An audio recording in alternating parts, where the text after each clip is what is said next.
Again, so glad you made it. We seem to be back. I'm having visits from the techno gremlins, but I got back in just in time once again. We'll deal with it on the day off, perhaps, see if we can come up with just what the problem is. But there's no problem on stage at Deer Creek, and that's what really matters, I think. That's right. What a set. There's a couple of surprises in there. Yeah, a couple of tour debuts. If I Had the World to Give, a tour debut of that, which O'Teal broke out as a feature tune, I think, in 2018 or maybe 17. And interestingly, that was a song only played 3 times live by the Grateful Dead. The first of those at Red Rocks, the shows they just announced today. So maybe that had something to do with it, maybe not. But I wouldn't put it past Matt Bush. And I'll have to tell you something, as a lifelong fan of this music, I thought I was going to hear... She's a traitor to our country. Oh, my God. I thought we were going to hear El Paso, and it turned out to be A Hard Rain's Gonna Fall, which made me a very happy camper. Yes, I always loved the way Bob Weir has sung that song. I think he first did it with Rat Dog and maybe also with Further. And Bob's a swell Bob Dylan interpreter, always has been, and I really like the way he does that one. And of course, unfortunately, consistently relevant to our times for going on 60 years now, that song. Yeah. Well, let's get our guest in here so we can schmooze about the music and talk about him too, shall we? Absolutely. I am so happy to have this gentleman with us. I've known him almost 20 years. I've been a fan of his much longer than that. He's just an amazing guy with a terrific story to tell. He's the co-director of an Oscar-nominated film called Crip Camp that also didn't win that, but it won a Peabody, and it's an amazing, wonderful film, and it has Grateful Dead content in it too. Please, everybody, please welcome my dear friend, Jim Lebrecht. Hi, Jim. Hi, David. Hi, Gary. Really great to be here with you. What an honor. Great to have you. I want to hear you talk about your film Crip Camp, but I have to tell everybody that one of the nice things about it that makes him qualified to talk with us today is that in the movie you learn that he became a sound person because he wanted to work for the Grateful Dead. So that's kind of a life path kind of deal here. Mm-hmm. Yeah, I wound up going to UC San Diego to become an acoustics major, literally not knowing that it was all math and physics, and which was not my strong point. So, anyway, what any good person who's creative does, you go down to the theater department and say, "Hey, I want to get involved with a show." And that really just led me into my first part of my career in theater, doing sound design for the Berkeley Rap. That's right. That's where I first heard of you back in the day. Yeah. And then you went on to do film sound for a long time. Tell us about Crip Camp. It's such an amazing movie. And as much as we enjoyed The Octopus, I was sorry that you didn't win the Oscar. It's a little tough to lose to something that's not really part of your species, but we all took it. We all took it and cooked it with a grain of salt. So, I was so fortunate that I had been friends and worked with an incredible filmmaker, Nicole Noonan, and being her sound designer and mixer on 3 of her previous films. And being a mixer for documentaries, I wanted to see films that I wasn't seeing around disability. And, long story short, I pitched her on an idea of could she direct a film about my summer camp? Because here it was a place that really led a lot of us to get involved with the disability rights movement. There was an exodus of people from the East Coast out to Berkeley, and once she kind of saw photographs from a Facebook page and said, "Oh my God, yeah, this place is kind of like what Jim said. It's like, a summer camp for young adults with disabilities run by hippies. What could go wrong?" So what year was this? Well, the film really opens in 1971, and the amazing thing about the film, was that this group of hippie videographers happened to bump into some people from Camp Jened at a gas station in Catskill, and they wound up coming over to take this new technology, a portable black and white video, and they were going to like film our Camp Olympics and hang out for a little while. And when they get there, as it turns out, the camp was completely upside down because two counselors had gotten the crabs. And so we were all quarantined in a drug. We had to wash with Quell shampoo. And it's like they get there and they capture all of this. And, it's like what we had at Camp Jened was this incredible experience of just being teenagers, of just being kids or young adults. It wasn't like a place where we were babied or, treated like we were, fragile or anything. It was like, yeah, you could stay up late. You hung out with the counselors. I wound up, just being introduced to some incredible music. Not only the Dead. I mean, I kind of, I knew them, but so many of the other bands that we really enjoyed from back in that time. It was a product of the time. So there was all this black and white video footage of Camp Jened from those days, including you, right? You were in these as a subject. What happened? What did you do with that footage, and how did you turn it into a film? Well, Nicole said to me, "Look, Jim, I think we should make this film together," which was like a big honor to me, and it was a wonderful collaboration between somebody who really is experienced and incredibly talented and hardworking, and me who knew the community, right? And I've been working in documentary film, but never directing. And I told Nicole that, look, I remember this group of folks showing up, and all I can really remember that they had the name people in the name of what the group was, and they actually handed me the camera one day to do a tour of the camp. And she went, "You've been making this film for 45 years already?" Like, oh my gosh. So she tirelessly just like looked online and eventually found a digitized video magazine from back in the day that had an ad in the back saying crab outbreak at Camp Jened for the handicapped, $6.95 People's Video Theater. And with that, we had a name of the group, led us to Howard Gutstadt, who lives across the bay in San Francisco from where we are in the East Bay in Berkeley and Oakland. And as it turns out, again, we talk about those tapes from 1971 traveled 17 times from people's basements and garages, and those tapes held up, and they were being transferred at the time. We met Howard. It was actually kind of a tearful reunion in that, they wanted to bring this new technology to the people. They wanted people to be able to use this as a tool. And somehow they held onto the footage, and here I am, one of those campers, saying, I'd like to work with your material to make a film. And Nicole and I wound up getting this hard drive with 5.5 hours worth of material. And you would not believe it. In fact, you might appreciate this, so this is all raw video, right? Well, there was about a 5-minute sequence that all you saw was like a beetle going up a wall with Bob Dylan's Masters of War playing in the background. And I'm thinking maybe they were a little in an altered state when they shot. I don't have any proof, but you know what I'm saying? Wow.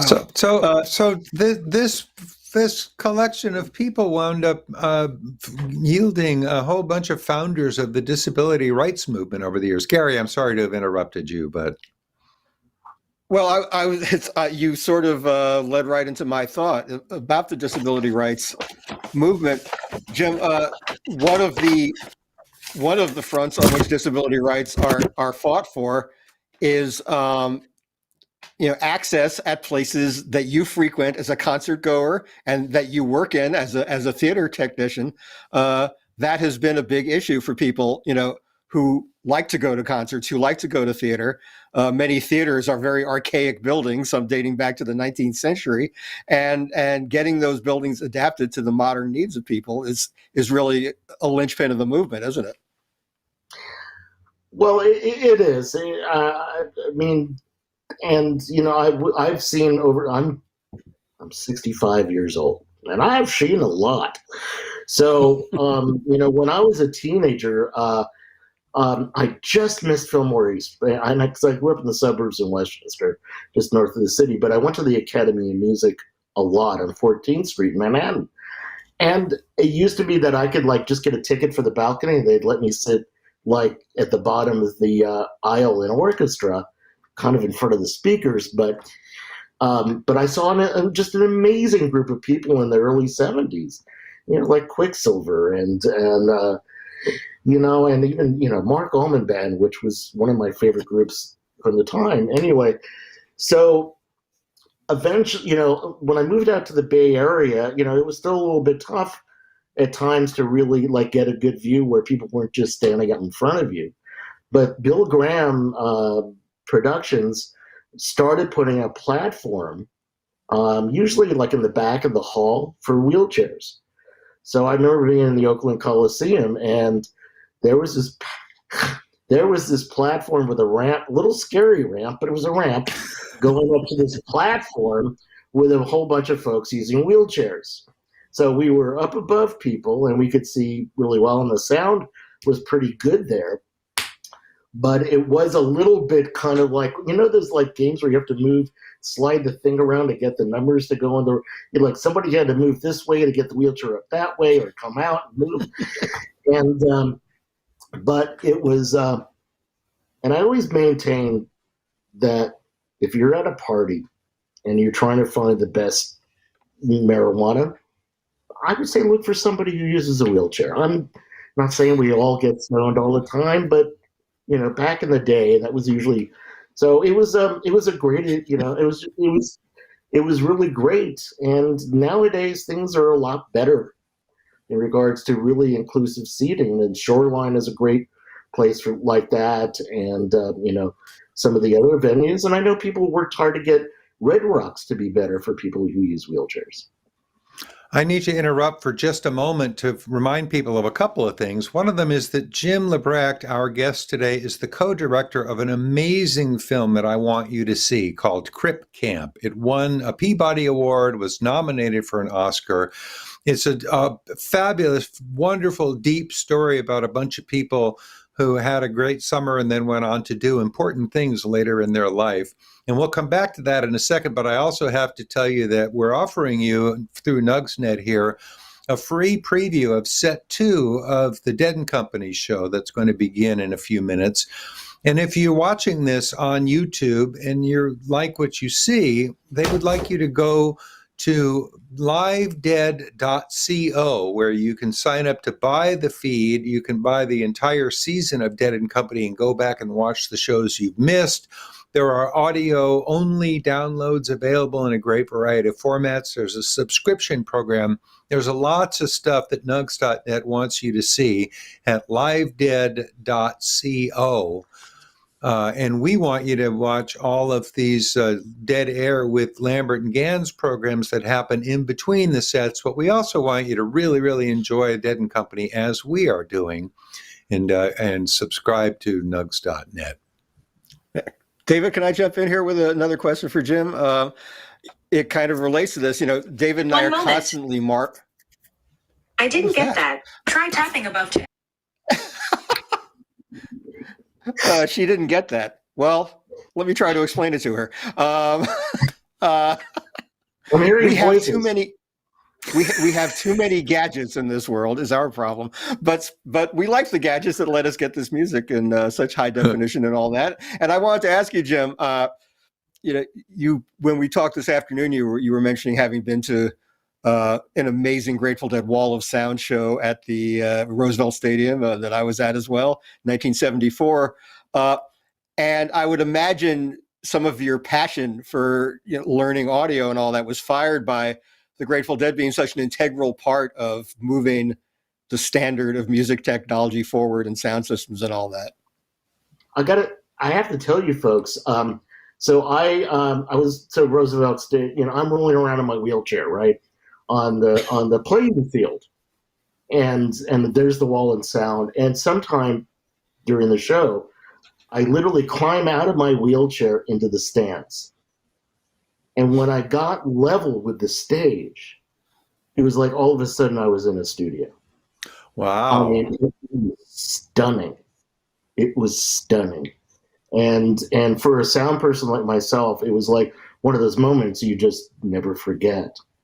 And, let me say that one of the amazing things that happened to me when I moved to Berkeley is that I became friends with John and Helen Meyer of Meyer Sound. And they're incredible people, wonderful philanthropists. And through my work at Berkeley Rep, I got to meet them. And those connections helped me get backstage at some shows. And but really, I kind of found the tribe up here my own way.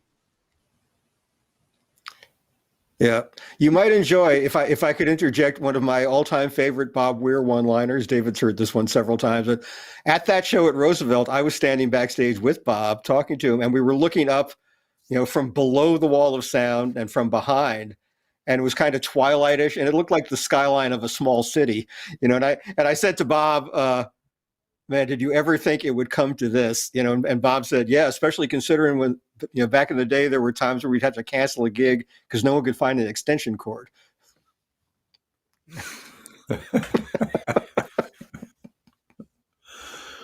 Well, go ahead. No, that was a memorable evening in that it actually was supposed to happen a few days beforehand, but a thunderstorm was moving in and we had to cancel it. So we all got like these dummy tickets as we were leaving, and I just remember actually just the adventure of kind of leaving, and one of my high school friends who was like his mind was exploding in the seat next to me, kind of 2 miles away, saying, "Are you coming back to the show?" Like these were people that were like just lived in Jersey. I don't know. The whole thing was wonderful to me. Jim, what are you doing now? Well, the Crip camp has really opened up a lot in regards to opportunities for myself and co-director Nicole Noonan. And we've been hearing about this Crip camp effect in Hollywood, where through the success of our film, whereas people with projects that may involve disability couldn't get meetings, people are now getting meetings. That there are projects in development. And I've been approached to work on a bunch of different things, some of which are starting to take off, and other things that are still, in that usual kind of Hollywood, well, they passed, but we're going to go to somebody else.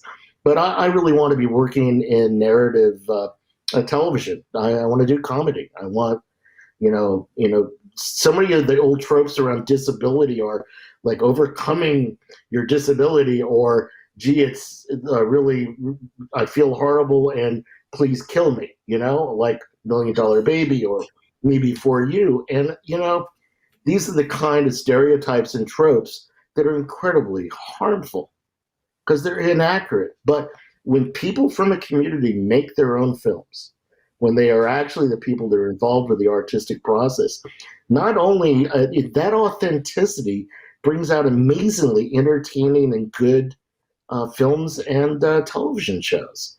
And we've seen this with other communities. And it's only now starting to happen with the disabled community. And all I could say is it's about time. And, I think it was people's stereotypes of people with disabilities that they never in the past or up to a year or so ago didn't really ask or think to ask. But there's many of us working in Hollywood. That just sounds so promising. And I have to tell people that don't know Jim Lebrecht, that he has the best laugh in the business. And if I were working with him on a comedy show, I would consider it such an amazing reward to get a laugh from him. It would be fun to watch. I rest my case.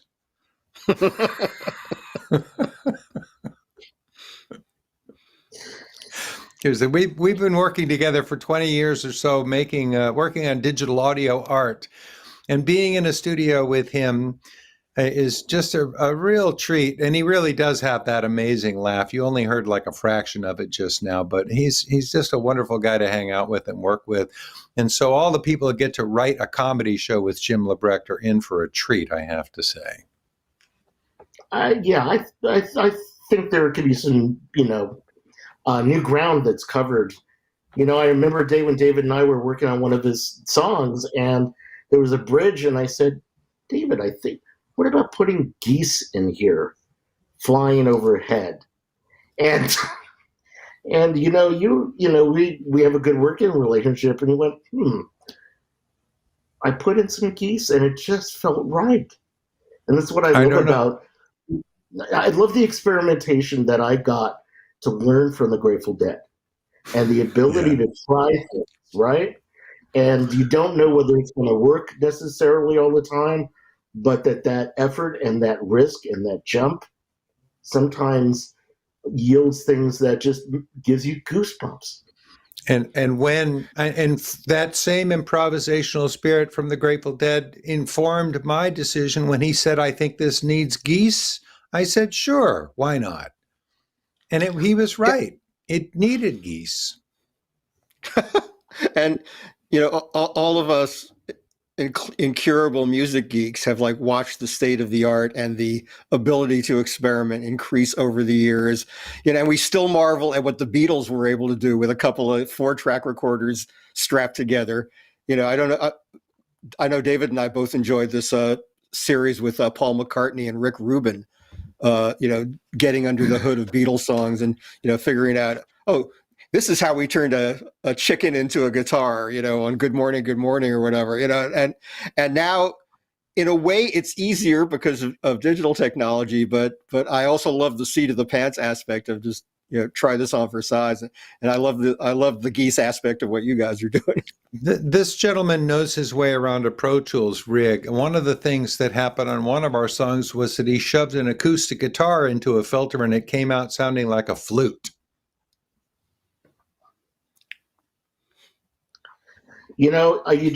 I've had many long evenings sound designing, and you just start playing around sometimes and saying, I know they didn't design this plugin exactly to do this, but I'm going to shove this thing around and layer it up a lot. And all of a sudden, amazing things can happen. Yeah. It's been fun. What did you think of the set we just heard, by the way? Oh my gosh. Right from the opener, Feels Like a Stranger, it was just great. But Jeff gave me goosebumps with Brown Eyed Women. And then to hear Otel singing, what a sweet, beautiful voice that man has. Oh God, yeah. So, Oteil gets all the Jerry ballads, or most of them. He gets like China Doll, and what a voice! What a sweet voice. Yeah, everybody's on fire, and it's just amazing how hearing John just evolve and just into this incredible guitarist and singer, and such a wonderful part of the band. It's just, anyway, I've just had a hell of a time watching it. It was great. Yeah, I've had the opportunity to talk to John a bunch about this, and he even says the playing in Dead & Company has made him more of a collaborator than a band leader in his own band. When he went back out on tour in 2019 after their last full tour before this one, he said he was much more relying on everyone else in the band to create the content and give him stuff to respond to. He was even lighting his shows more like Dead & Company shows, less like sort of, big rock show gestures and more of that subtle, pastel oblique lighting that Candace innovated for the Dead, and that the current crew is carrying on so beautifully. So yeah, it's had as much of an effect on him as he's had on the band. It's really nice. There was just a great feel to this whole video. The mix is incredible. You know, I've got a reasonably good setup here in my kind of home studio, and it just, everything sounded just in the pocket, and the camera work and everything. It was just, I'm so happy I got to, see the first set, and I can't wait for the second. Yeah, I'm pretty excited about it too, and it should be starting momentarily. We're in that funny place where we haven't quite run out of things to say, but we don't really want to start a whole fresh new topic, because at any moment they could tell us that the house lights are going down. We'll probably get a warning that the band is assembled on the stage first. So, although not always. Not always. Sometimes they just go lights, and that's it. We're going down. Right. There are the stages of returning to the set. We're told the band is walking, which means proceeding from dressing rooms to stage. Then they'll say, we have 3 of them. We have 2 of them. Oh, one just went back. One's coming back. And then we'll get lights. But it could all happen at once too. They're very capricious, shall we say. But let's talk about what you do. That the doing sound for film is always, it's a very interesting process, and you like, especially nowadays when you're making sound in like 3-dimensional spaces with 7 speakers and stuff like that. Talk about that work and how, I don't know, it just always seems like a very precise and yet very creative work as well. And sound works in ways that help make the picture work, right? You can make a picture look a lot. You can make a picture look like it had a bigger budget with the sound. First off, Explain. Yeah. I mean, it's when you start filling in those things that emotionally are kind of important, like, gee, this is a dangerous neighborhood, and the dogs that are barking off in the distance, or a distant siren or something, that you're really helping to kind of paint the emotional landscape that the actors and the script and the editing and the lighting are doing. So and I think my theater training really helped me for film, because we'll stay up till all hours of the night, like, talking about things, and in film it wasn't quite that intense of a conversation, at least initially, but no, I love documentary film. I love working in documentary film, in which a microphone is pretty much pointed at somebody's face, but you're not hearing the world around you. And to add things in, you're not going to put in something that wouldn't be there. Or you're not going to put dinosaurs in the background, right? That to be inside a gas station and talking to somebody, maybe hearing that ding ding that we used to hear at gas stations years ago. At least you don't hear them in California anymore. But just to fill in those things that are missing, that help support the story.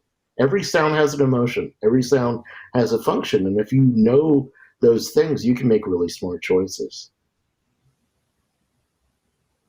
And the Bay Area has been really a mecca for film sound design, I think, over the years. A lot of the people who worked for Francis Coppola and George Lucas and all of them were incredible trailblazers in the field.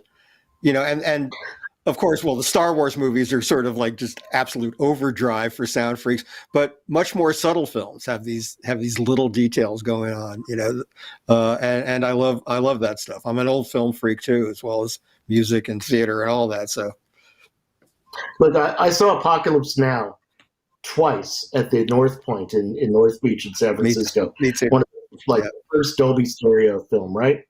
And for as a sound designer, it was just amazing. And it was during the day, so I just sat in the sweet spot. Again, climbing out of my wheelchair and climbing over the seats. But there's this moment in the film where the attack on the river and these bullets start hitting the side of the boat. There's a whoosh that starts the back of the house and goes towards the screen. I ducked. Now, the second time I knew it was coming, I still ducked. Wow. And that is the work of Mark Berger, who was recording Armaments one day. And apparently he was out there recording things, and one of them didn't go off quite right. So the guy that was setting these up to go off kicked it, and all of a sudden it went off, and it went right at Mark. And he literally is holding his microphone, and he went like this, and he perfectly caught the sound of the rocket going by. Wow. And that's what they did. And look, I grew up with in film with these guys like Mark Berger and Coppola working, and David Parker and Alan Splett, who was just a remarkable sound designer in the same building where I was working over at the Fantasy Building in Berkeley at the Saul Zaentz Film Center. I mean, I was in hog heaven over there. What fun. Fantastic. We are told the band is on stage, which means that the magic word lights could come up any second or sometime within the next half hour. We never quite know. But we're not done with you, Jim. And Gary, I'm trying to figure out why you got that text and I didn't. I'm 3,000 miles away, but it doesn't travel that slowly, damn it. Are you on the right group? Are you on yeah. It'll get here eventually, I guess. That's weird. Anyway, as long as one of us knows. Right. Maybe that voice on your phone that said, "I didn't hear that," is messing with you now.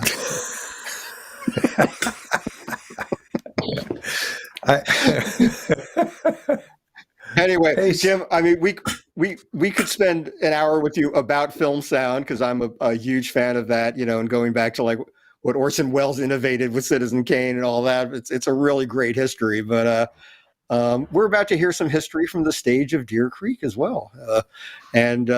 I also love the way the sound at these shows incorporates just enough of the crowd, to give you a feel without having that live concert overkill of audience sound. It's really the right proportion, Yeah, absolutely. And, you hear classic recordings like Live at the Fillmore by the Allman Brothers, and, all of that is just perfect. And so, yeah, I always appreciate when they're there, but not overwhelming, or somebody has an overdone reverb. And these are tight recordings. I love them. Yeah, they do a great job. It is time. Set two, ladies and Jim gentlemen. Lebrecht, Jim, thank you. Thank you. Great to see you.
just don't tell you, no.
When in spite of all you gave, you still have to stand in the pouring rain. One last voice is calling you, and I guess it's time to go home. Just one thing I ask of you, just one thing for me.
meet you at